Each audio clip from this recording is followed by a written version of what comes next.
నమస్కారం, వార్తలకు స్వాగతం. ముందుగా ముఖ్యాంశాలు. మినిస్టర్ వేణుగోపాలకృష్ణ ప్రెస్ మీట్, పలు అంశాలపై వివరణ.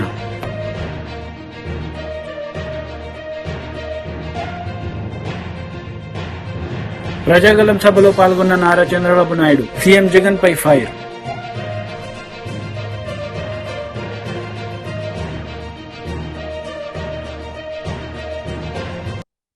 తెలంగాణ మాజీ సీఎం కేసీఆర్ ప్రెస్ మీట్ నిర్వహించారు. ఈ సందర్భంగా పలు అంశాలపై ఆయన మాట్లాడారు.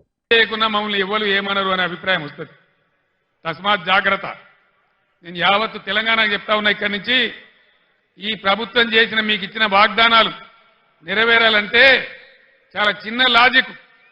మీరు ఓటేసే ముందు ఆలోచన చేయండి, ఆత్మవిమర్శ చేసుకోండి. బలమైన ప్రతిపక్షం ఉంటేనే, మీరు ఒక కొరడా జులిపిస్తేనే, మీరు ఒక సురుకు పెడితేనే మీ పనులన్నీ అయితాయి. లేకపోతే మేము ఏం చేయకున్నా, మోసం చేసినా, అబద్ధ వాగ్దానాలు చేసినా మళ్ళీ మమ్మల్ని గెలిపించింది అంటారు, ఎల్లెంకలం అంటారు తప్ప మీకేం చెయ్యరు. అందుకోసం దయచేసి మీ ఓటు ఖచ్చితంగా ఎట్టి పరిస్థితులలో బీఆర్ఎస్ గెలవాలి, అంకుశంలాగా పనిచేయాలి, ప్రజల కార్యక్రమాలు నెరవేరాలి. నేను ఒక్కటే మాట మీకు హామీ ఇస్తా ఉన్నా, బీఆర్ఎస్ పుట్టిందే తెలంగాణ కోసం, తెలంగాణ ప్రయోజనాల కోసం. ఉద్యమంలో మీ దీవెనతో విజృంభించి పోరాడి తెలంగాణ సాధించినాం. మీరు అధికారం ఇస్తే 10 ఏళ్లు అన్ని వర్గాల ప్రజలను కడుపులో పెట్టుకొని కాపాడుకున్నాం, అనేక మందిని కాపాడుకున్నాం. ఇలా అవన్నీ నా కళ్ళ ముందే పోతా ఉంటే, రైతులు గోసపడతా ఉంటే, పంటలు కొనకపోతా ఉంటే, బోనస్ దక్కకపోతా ఉంటే చూసి చాలా బాధ కలుగుతా ఉంది. నేను ఒక్కటే మాట మీకు చెప్తా ఉన్నా, నేను బతికున్నన్ని రోజులు తెలంగాణ ప్రజలకు మంచి జరగడం కోసం పోరాటం చేస్తే తప్ప నోరు మూసుకొని కూర్చోను అని చెప్పి నేను మనవి చేస్తా ఉన్నా. 100కు 100% బీఆర్ఎస్ మీతోనుంటది, మీ ప్రయోజనాల కోసం ఉంటది. పుట్టిందే తెలంగాణ ప్రజల కోసం కాబట్టి అన్ని రకాల ప్రజల యొక్క హక్కులు కాపాడడానికి మీ వెంట ఉంటది అని నేను మనవి చేస్తా ఉన్నా. ఈ 2 పార్టీల వ్యవహారం మీరు చూసినారు. మొన్నటిదాకా బీఆర్ఎస్ పుణ్యాన గెలిచిన వ్యక్తి రంజిత్ రెడ్డి మీకు తెలుసు. ఏం తక్కువ చేసినాం రంజిత్ రెడ్డికి?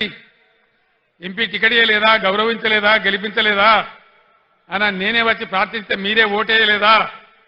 ఇలా ఎందుకు పార్టీ మారిండు రంజిత్ రెడ్డి? దేనికోసం మారిండు? ఆయన మన పొద్దుతిరుగుడు పువ్వా? అధికారం ఎటువంటి ఆడు తిరుగుతాడా? దయచేసి ఆలోచన చేయాలి.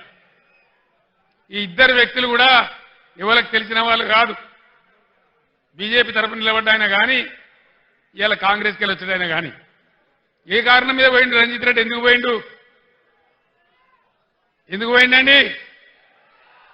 అధికారం కోసమా, పదవుల కోసమా, పైరవీల కోసమా? దయచేసి దానికి మీరే సమాధానం చెప్పాలి. ఈ విధంగా ఉన్న వాళ్లకు.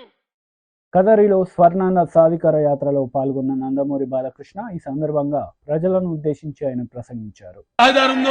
దాని మీదుగా కౌలేపల్లి గేట్ జాతీయ రహదారికి అనుసంధానం చేస్తూ ఈ యొక్క కదిరి రింగ్ రోడ్ ని పూర్తి చేస్తాము అని మీకు తెలియజేసుకుంటున్నాను. అలాగే ఎన్పి కుంట, అలాగే గాండ్ల పెంట మండలాలకు అందరి ద్వారా మీకు సాగునీరు అందిస్తామని ఈ సభాముఖంగా మీకు తెలియజేస్తున్నాను. అలాగే ఇక్కడ కదిరి పట్టణంలో అసంబద్ధంగా మిగిలిపోయిన ఉర్దూ రెసిడెన్షియల్ స్కూల్ పూర్తి చేస్తాం. పట్టణంలో హిందూ శ్మశాన వాటికకు స్థలం కేటాయిస్తాం. మీరు చూస్తున్నాం. ఇంకెన్ని దౌర్జన్యాలు చేస్తున్నారు వైకాపా ప్రభుత్వం చేసిందో. ఇంకా వాళ్ళ ఆటలు సాగు. మొన్నటి డాక్టర్ సుధాకర్ ఏమైంది? అతను కోవిడ్ అప్పుడు మాస్క్ అడిగిన వారికి అతన్ని మానసిక క్షోభ పెట్టి మరణానికి కారణమైంది ఈ ప్రభుత్వం. అలాగే జడ్జి రామకృష్ణ గారిని ఆయన కూడా మానసిక వేదనకు గురి చేశారు.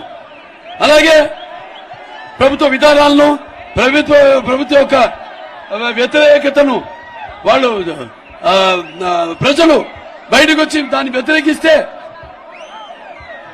పాపం పేద దళితులకు శిరోమండలం చేయించాడు ఈ ప్రభుత్వం. అలాగే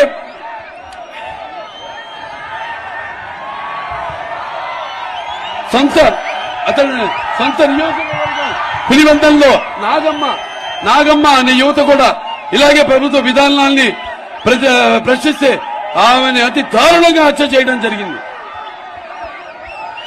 అలాగే మన అమరావతి రాజధాని రైతుల భూముల గురించి ప్రశ్నించిన నాయకులందరి మీద కూడా ఎస్సీ ఎస్టీ కేసులు బనాయించడం జరిగింది. ఇలాంటివి వీళ్ళ చేసిన దారుణాలకు లెక్కలేదు, అంతే లేకుండా పోయింది. కాబట్టి మీరంతా ఒకటి గుర్తుపెట్టుకోవాలి, ఈ యొక్క ప్రజాస్వామ్యంలో మీరంతా కూడా ఇక్కడ ఈ ప్రజాస్వామ్య సంరక్షణ బద్ద కంకణులై ఇవాళ మీరందరూ ఇక్కడ ఈ నేనిచ్చే సందేశాన్ని వినడానికి వచ్చారని అర్థమవుతుంది సార్.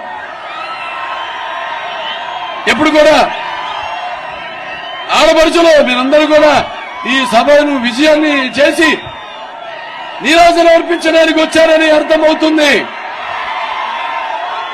యువతరానికి ప్రతినిధులు, నవతరానికి నాయకులు, భావి తరాలకు భారతదేశం మహాశక్తి అయిన యువకులు, యువశక్తి అంతా కూడా మీరంతా ఈ కార్యక్రమం మీ భుజస్కంధాల మీద వేసుకోండి. ఎందుకంటే నిరాశ నిస్పృహతో బతుకుతున్నారు మీరంతా.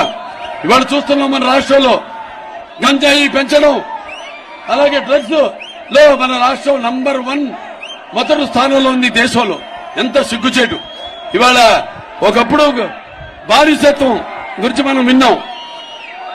ఇవాళ అదే పరిస్థితులు మన రాష్ట్రంలో కూడా తీసుకురావాలని ఈ యొక్క గంజాయి అయితేనేమి, లేకపోతే ఈ యొక్క డ్రగ్స్ ఈ యొక్క సంస్కృతిని మన రాష్ట్రంలో తీసుకొచ్చారని తెలియజేసుకుంటూ, మరి ఈనాడు ప్రజాస్వామ్యంలో ఈనాడు మనకున్న ఆయుధం ఓటు.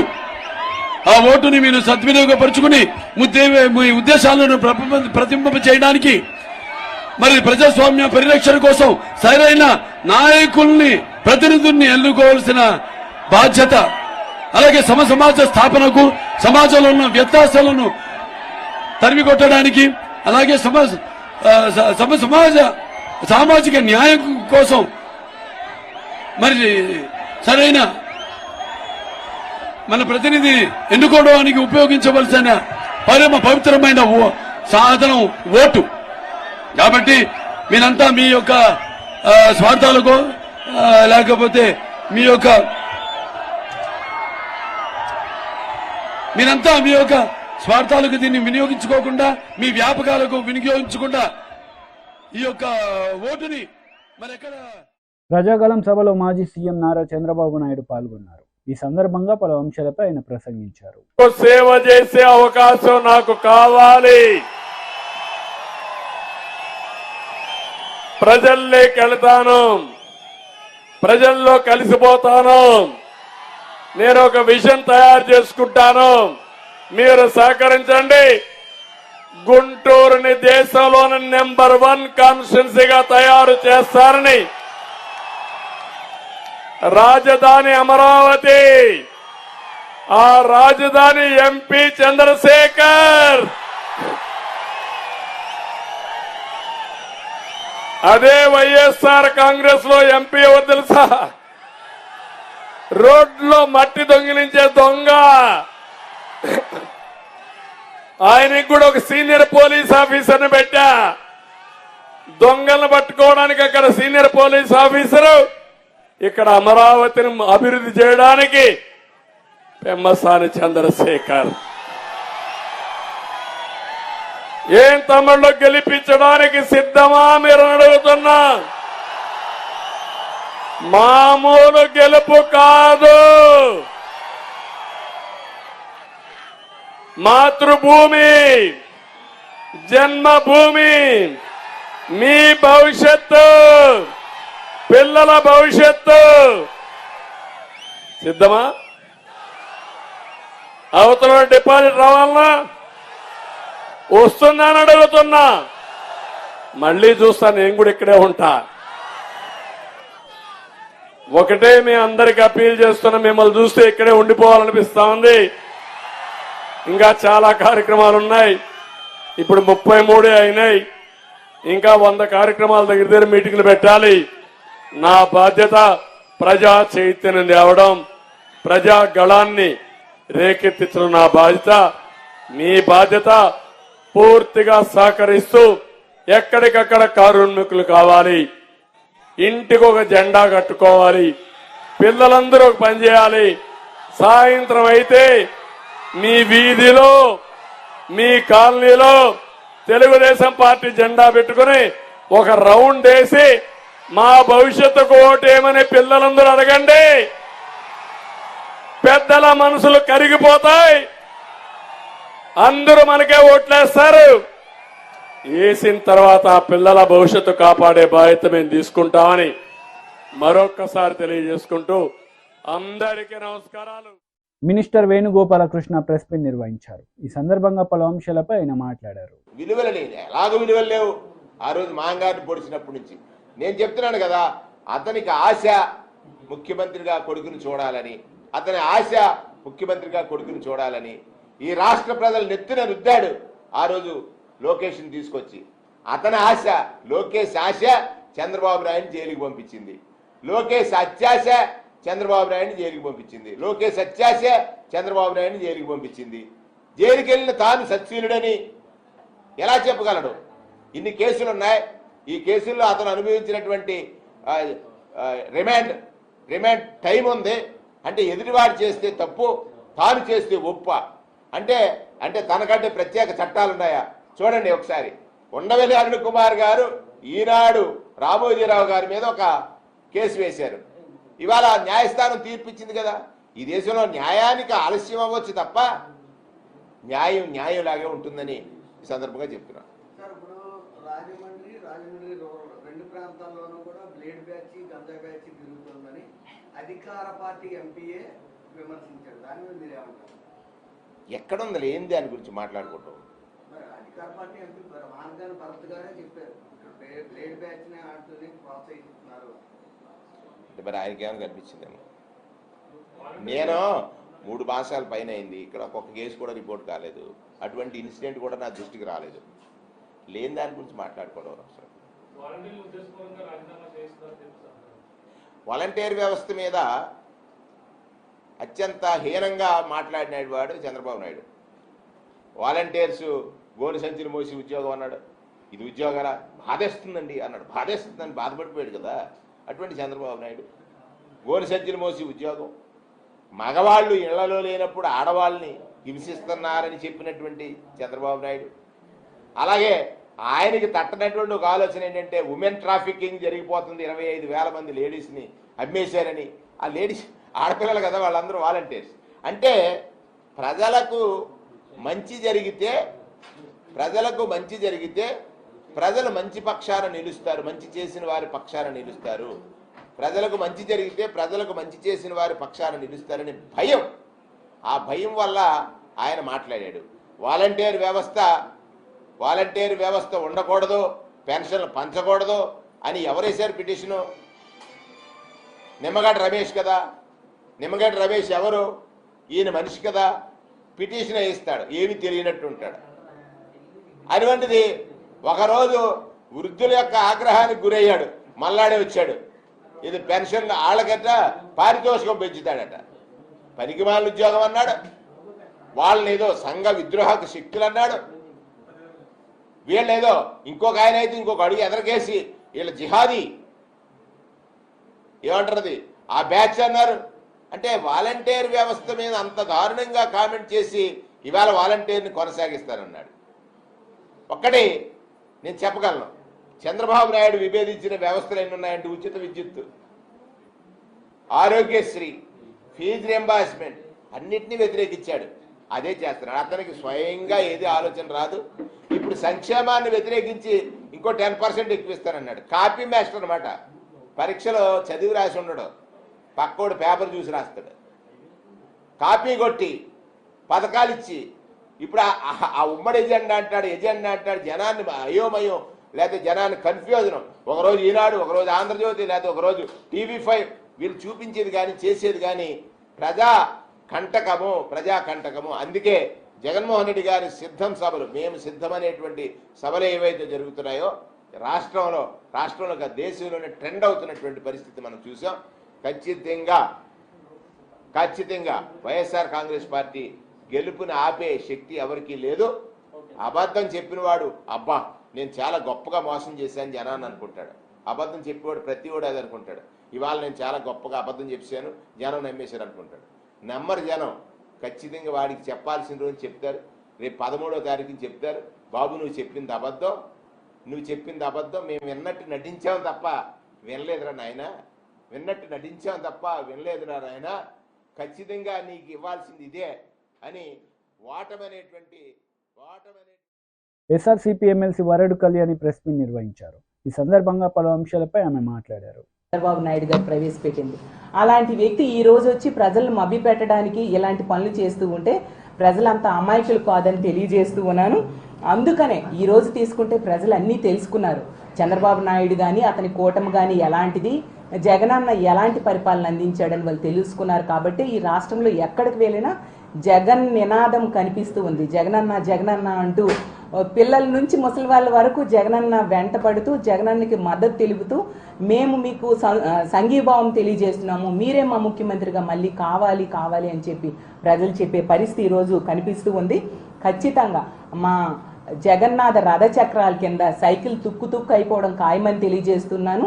అలాగే మా జగన్నాథ రథచక్రాల కింద గాజు మొక్కలవడం ఖాయం. అలాగే కమలం పువ్వు తాలూకా రెక్కలు కూడా ఊడిపోవడం ఖాయం. రానున్న రోజుల్లో మా ఫ్యాను గిరగిరా తిరుగుతూ ఉందని కూడా మీకు గంటాపదంగా తెలియజేస్తూ ఉన్నాను. అలాగే చంద్రబాబు నాయుడు గారు అంటారు అతని స్పీచ్ల్లో, జగనన్న అంట 10 రూపాయల సంక్షేమం ఇస్తేనంట, ఇతనంట 15 రూపాయల సంక్షేమం ఇస్తాడంట. మరి 10 రూపాయల సంక్షేమం జగనన్న ఇస్తున్నప్పుడు మీరు ఏం కామెంట్ చేశారు, మన రాష్ట్రం శ్రీలంక అయిపోతుంది అనేసి. మరి మీరు 15 రూపాయల సంక్షేమం ఇస్తే మరి శ్రీలంక అవదా? అంటే మీరు సంక్షేమం 15 రూపాయలు ఇస్తే మాత్రం అమెరికా, లండన్ లాగా మన రాష్ట్రం మారిపోతుందా?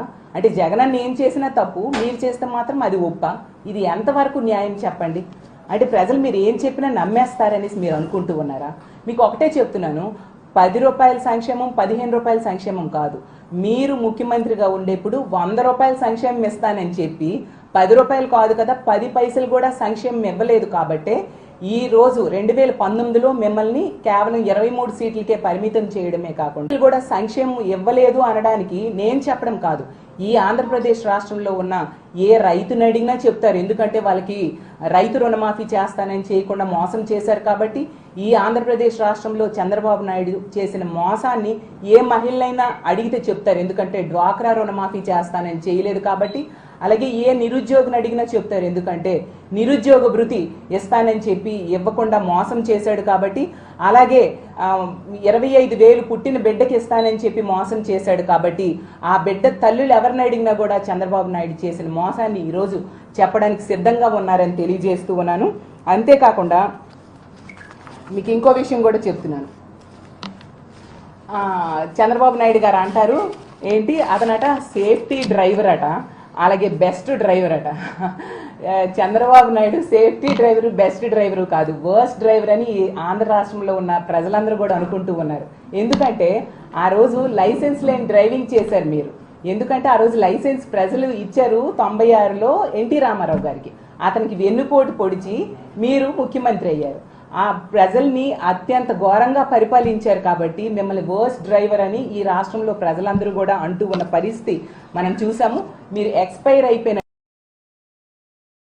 ప్రజలు ఎవరూ కూడా కోరుకోవట్లేదు చంద్రబాబు నాయుడు గారు అని తెలియజేస్తూ ఉన్నాను. ఒకవైపు చంద్రబాబు నాయుడు గారు ఎలా ఉంటే వాళ్ళ కుటుంబ సభ్యురాలైన వదినమ్మ పురంధరేశ్వరి గారు మరీ విడ్డూరంగా మాట్లాడుతున్నారు. ఆవిడ బీజేపీ అధ్యక్షురాలు కాదు, బావ జనతా పార్టీకి అధ్యక్షురాలు. ఆమె లక్ష్యం ఏంటంటే బీజేపీని కాస్త బాబు జనతా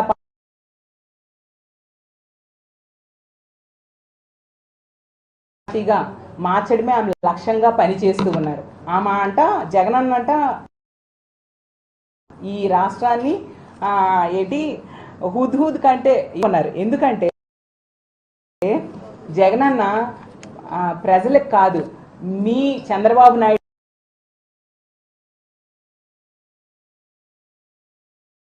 గారికి పవన్ కళ్యాణ్ గారికి హుద్హుద్ కంటే ప్రమాదకరమైన వాళ్ళు. ఖచ్చితంగా రానున్న రోజుల్లో మీ కూటమిని తుక్కు చేస్తారు. హుద్హుద్ తుఫాన్ వచ్చినట్టుగా మీ కూటమిని తుక్కు చేస్తారు.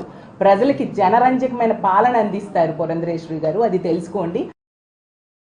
అంతేకాకుండా ఏమంటారు మీరు, తలలేని మొండెం చేశారు జగనన్న అనేసి.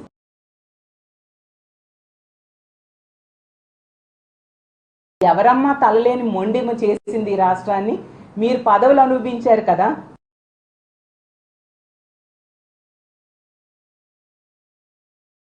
కేంద్ర మంత్రి పదవులు అనుభవించారు కాంగ్రెస్ పార్టీ. ఆ కాంగ్రెస్ పార్టీ చేసింది. ఈ రోజు రాష్ట్రానికి ఎంత ఘోరంగా అన్యాయం చేసింది ఎవరు? ఆ రోజు అడ్డగోలుగా విభజించేసి ఈ రాష్ట్రాన్ని అన్యాయం చేసింది మీ చంద్రబాబు నాయుడు గారు, మీరు, అలాగే మాజీ ముఖ్యమంత్రి అయిన కిరణ్ కుమార్ రెడ్డి గారు. వీళ్ళ మా ప్రభుత్వం మీద, మా జగనన్న మీద ధ్వజమెత్తడం ఏంటో నాకు అర్థం కావట్లేదు. అలాగే తీసుకుంటే ఇంకొక ముఖ్యం ఏంటి చూడండి, ఆనరబుల్ పిఎం మోడీజీస్ గ్యారంటీ అట, the corrupt will go to jail అట. ఆ కిందేమో ఒక పేపర్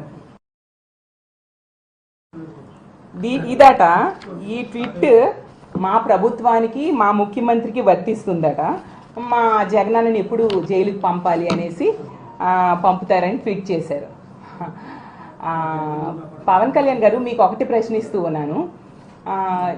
ఎవరు మోడీ గారు ట్వీట్ చేశారు, దానికి మీరు కింద రీట్వీట్ చేశారు కదా, మరి మోడీ గారికి అడగలేకపోయారా? ఇదే మోడీ గారు చంద్రబాబు నాయుడు గారు పెద్ద అవినీతి పరుడు, చంద్రబాబు నాయుడు గారి కొడుకు పెద్ద అవినీతి పరుడు, చంద్రబాబు నాయుడు గారు పోలవరం పంపిస్తారు అనేసి మీరు అడగొచ్చు కదా. అలాగే తీసుకుంటే అంత మోడీ గారి వరకు ఎందుకు, పవన్ కళ్యాణ్ గారు మీరు కూడా గత 19 ఎన్నికల ముందు చంద్రబాబు నాయుడు గారు చాలా అవినీతి పరుడు, అతని కొడుకైన లోకేష్ అయితే ఏంటి మద్యంలో, ఇసుకలో, మైనింగ్లో. వార్తలు ముగించే ముందు ముఖ్యాంశాలు మరోసారి. మినిస్టర్ వేణుగోపాలకృష్ణ ప్రెస్ మీట్, పలు అంశాలపై వివరణ.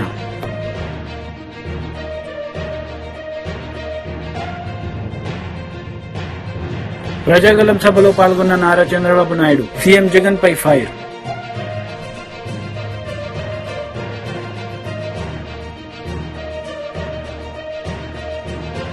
ఈ వార్తలు ఇంతటితో సమాప్తం. తిరిగి ప్రసారమయ్యే వార్తలు మళ్ళీ కలుద్దాం. అంతవరకు సెలవు. నమస్తే.